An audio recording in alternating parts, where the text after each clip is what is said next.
Assalamualaikum warahmatullahi wabarakatuh. Salam Om Swastiastu, Namo Buddhaya, Salam Kebajikan. Oke, perkenalkan nama saya Restu Maesa Gabriel Stoha dari Rombel 17 dengan NIM 2408010838. Di sini saya akan menjelaskan yaitu teori-teori dalam hukum administrasi negara. Oke, terima kasih.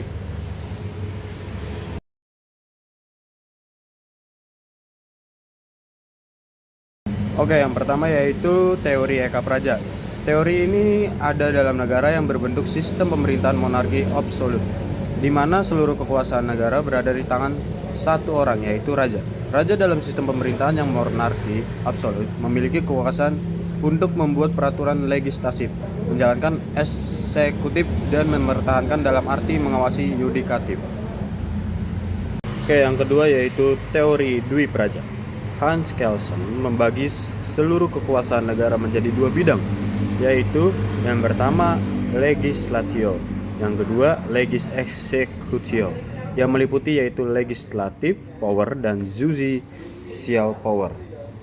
Legis executio ini bersifat luas, yakini melaksanakan the constitution beserta seluruh undang-undang yang ditetapkan oleh kekuasaan legislatif, maka mencakup selain kekuasaan administratif juga seluruh judicial power. Lebih lanjut lagi, Hans Kelsen kemudian membagi kekuasaan seperti administratif tersebut menjadi dua bidang, yaitu yang disebut sebagai dikotomi atau Dwi Praja atau Dwi Tantra. Ini menjadi dua bidang, yang pertama yaitu political function dan dua administrative function. Teori yang membagi fungsi pemerintahan dalam dua fungsi seperti tersebut di atas disebut dengan teori Dwi Praja.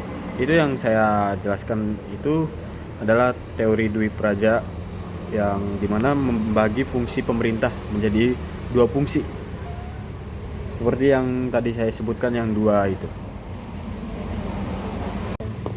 Oke, yang ketiga yaitu teori Tri Praja. John Locke membagi tiga kekuasaan dalam negara yang berdiri sendiri dan terlepas satu nama lain, yaitu satu, kekuasaan legislatif, yaitu kekuasaan yang membuat peraturan perundangan. Kedua, kekuasaan eksekutif, yaitu kekuasaan untuk melaksanakan peraturan perundang-undangan, termasuk di dalamnya juga kekuasaan pengawasan terhadap pelaksanaan peraturan perundangan, yaitu kekuasaan pengadilan dalam kurung yudikatif. Oke, yang ketiga, kekuasaan federatif, yaitu kekuasaan yang meliputi segala tindakan untuk menjaga keamanan negara dalam hubungan dengan negara lain, seperti membuat aliansi dan sebagainya, atau misalnya kekuasaan untuk mengadakan hubungan antar alat-alat negara, baik sistem internal maupun eksternal. Pada tahun 1748, filsuf Prancis Montesquieu memperkembangkan lebih lanjut pemikiran John Locke. Dia juga membagi kekuasaan negara menjadi tiga, yaitu yang pertama, kekuasaan legislatif, yaitu kekuasaan untuk membuat undang-undang dijalankan oleh parlemen. Kedua, kekuasaan eksekutif, yaitu meliputi penyelenggaraan undang-undang, terutama tindakan di bidang luar negeri. Yang ketiga, kekuasaan yudikatif, yaitu kekuasaan mengadili pelanggaran atas undang-undang. Berbeda dengan John Locke yang memasuki kekuasaan yudikatif ke dalam kekuasaan eksekutif. Montesquieu justru memandang kekuasaan pengadilan yudikatif sebagai kekuasaan yang harusnya berdiri sendiri, dan sebaliknya kekuasaan hubungan luar negeri yang disebut John Locke sebagai kekuasaan federatif dimasukkan ke dalam kekuasaan eksekutif. Sistem pemerintah di mana kekuasaan yang ada dalam suatu negara dipisahkan menjadi tiga kekuasaan tersebut di atas dikenal dengan teori Tri Praja.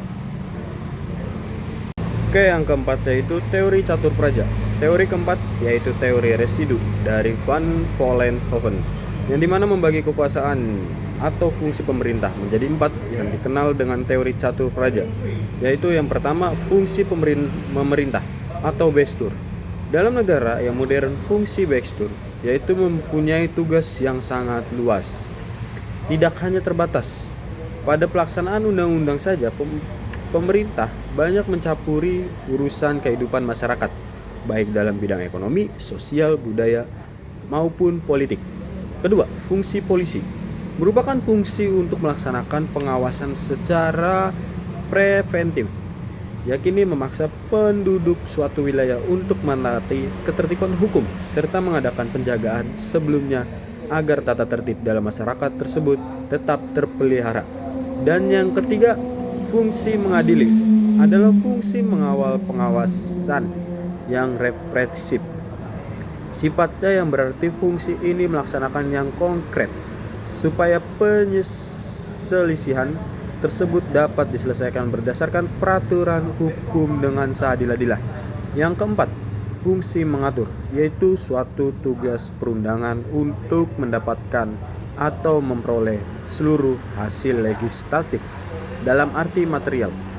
Adapun hasil dari fungsi peraturan ini tidaklah undang-undang dalam arti formil, melainkan undang-undang dalam arti material, yaitu setiap peraturan dan ketetapan yang dibuat oleh pemerintah mempunyai daya ikat terhadap semua aturan atau sebagian penduduk wilayah dari suatu negara.